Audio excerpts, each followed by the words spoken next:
नमस्कार।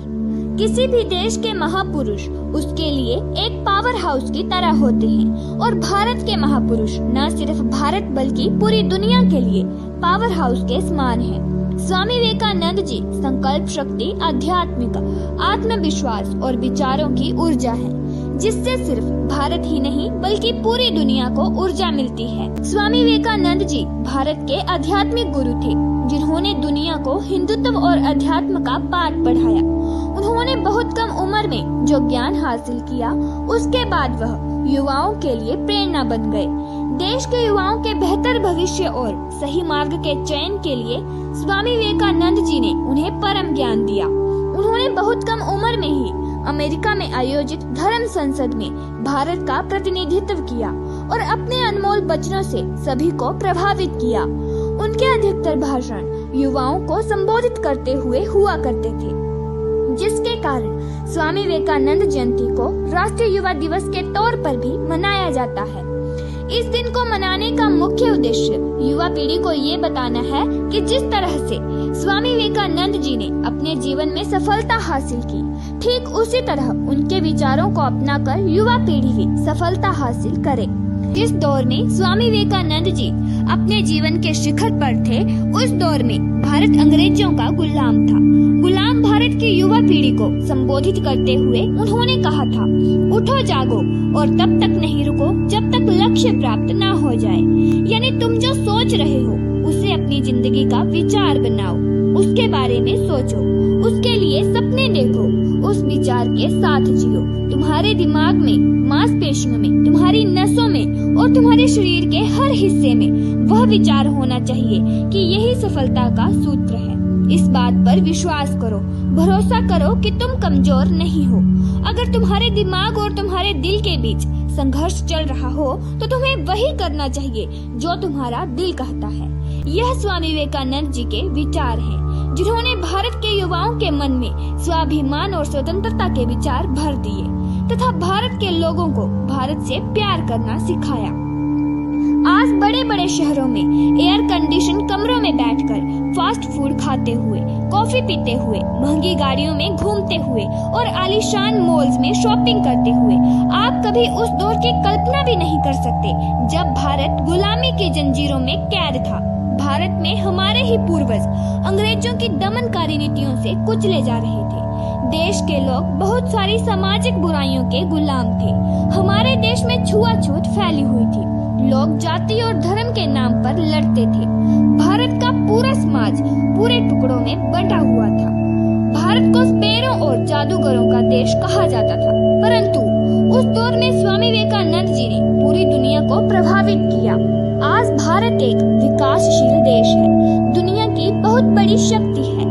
भारत विकास की राह पर अग्रसर है, परंतु कुछ बुराइयां आज भी समाज के लिए घातक सिद्ध हो रही हैं। आज भारत को स्वामी विवेकानंद जी के विचारों वाले पावर हाउस की बहुत सख्त जरूरत है। आज की युवा पीढ़ी को इनोवेशन और नए आइडिया की जरूरत है, परंतु ये नए विचार आएंगे कहां से? इसके साथ ही आज युवा वर्ग के समक्ष बहुत सी चुनौतियां हैं, जिनसे लड़ने के लिए देश की युवा पीढ़ी को विवेकानंद जी के विचारों से बहुत मदद मिल सकती है। वह कहते हैं कि अपने जीवन में जोखिम उठाओ। अगर तुम जीतोगे तो नेतृत्व करोगे और अगर तुम हारो तो लोगों का मार्गदर्शन करो। स्वामी विवेकानंद जी के जीवन की सबसे बड़ी उपलब्धि ये है कि उन्होंने दुनिया को भारत की शक्ति का एहसास करवाया। आज से 600 वर्ष पहले अमीर खुसरो नामक पारसी विद्वान ने भारत की प्रशंसा करते हुए लिखा था कि भारत की सबसे बड़ी विशेषता यह है कि पूरी दुनिया के लोग शिक्षा के लिए भारत आते हैं और भारत का कोई भी व्यक्ति शिक्षा लेने के लिए कभी विदेश नहीं जाता। परंतु आज के हालात बिल्कुल उल्टे हैं। भारत के लोग शिक्षा लेने के लिए विदेश जा रहे हैं। सन 1893 में अमेरिका के शिकागो विश्व धर्म संसद का आयोजन हुआ था, जिसमें स्वामी विवेकानंद जी ने पूरी दुनिया को हैरान कर दिया। भाषण की शुरुआत में उन्होंने जैसे ही कहा, अमेरिका के मेरे भाइयों और बहनों, तब उनके इन शब्दों को सुनकर वहां मौजूद लोगों ने करीब 2 मिनट तक स्वामी विवेकानंद जी के लिए खड़े होकर तालियां बजाई थी और उनका अभिवादन किया था। 1893 में कई सदियों के बाद दुनिया ने भारत का ये रूप देखा था। हर युवा को किसी न किसी महापुरुष की जीवनी को पढ़कर उनके व्यक्तित्व को जीवन में उतारना चाहिए, और स्वामी विवेकानंद जी से उत्तम उदाहरण और क्या हो सकता है। स्वामी जी ने कहा था, मेरे भारत जागो, कहाँ है तुम्हारी प्राण शक्ति, तुम्हारी ही अमर आत्मा में है वह। प्रत्येक राष्ट्र का प्रत्येक व्यक्ति की भांति जीवन का एक मूल लक्ष्य होता है, एक केंद्र बनता है, वादी स्वर होता है, जिसका अवलंबन कर अन्य स्वर संगीत में स्वर संगति पैदा करते हैं। जो राष्ट्र अपनी राष्ट्रीय प्राण शक्ति को छोड़ना चाहता है, सदियों से प्रभावित अपनी धारा की दिशा को बदलना चाहता है, वह राष्ट्र नष्ट हो जाता है।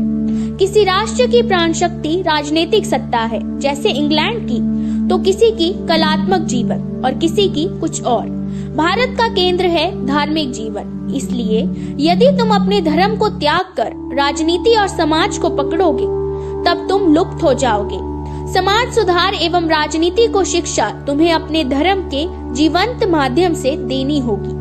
प्रत्येक व्यक्ति की भांति प्रत्येक राष्ट्र को अपना मार्ग चुनना है। हम युगों पूर्व अपना मार्ग चुन चुके हैं, और वो है अनित्य आत्मा से आत्मा का मार्ग। कोई इसे कैसे त्याग सकता है? तुम कैसे अपने स्वभाव को बदल सकते हो? शिकायत मत करो, तुम्हारा श्रेष्ठतर दायित्व है। तुम्हारे हाथ में जो शक्ति है उसका उपयोग करो। ये इतनी महान है, उसे पहचान लेने से अपनी ही शक्ति के द्वारा तुम्हें विश्व में क्रांति करनी होगी। भारत आध्यात्मिक गंगा है। आज भारत का युवा भारत के आध्यात्मिक विचार को भूल चुका है। जरूरत है तो बस उस विचार को समझने की, उसकी ओर बढ़ने की, क्योंकि जिस आध्यात्मिक ज्ञान से विवेकानंद जी ने भारत के भविष्य का निर्माण किया था, आज उसी अध्यात्म से हमें आने वाले भविष्य का निर्माण करना है। और ये तभी होगा जब इस देश का युवा अपने भीतर की शक्ति को पहचानेगा, और ये तभी संभव है जब वे अध्यात्म की ओर बढ़ेगा। समरसता मंच हिमाचल प्रदेश इस वीडियो को देखने वाले सभी युवाओं से ये आशा करता है कि वो स्वामी विवेकानंद जी की जयंती के शुभ अवसर पर भारत के विचार को जानने की कोशिश करें। वो भारत जिसकी बात विवेकानंद जी ने की थी, तथा साथ ही उनके विचारों को पढ़ें और स्वामी जी की ही तरह भारत का नाम पूरी दुनिया में रोशन करें।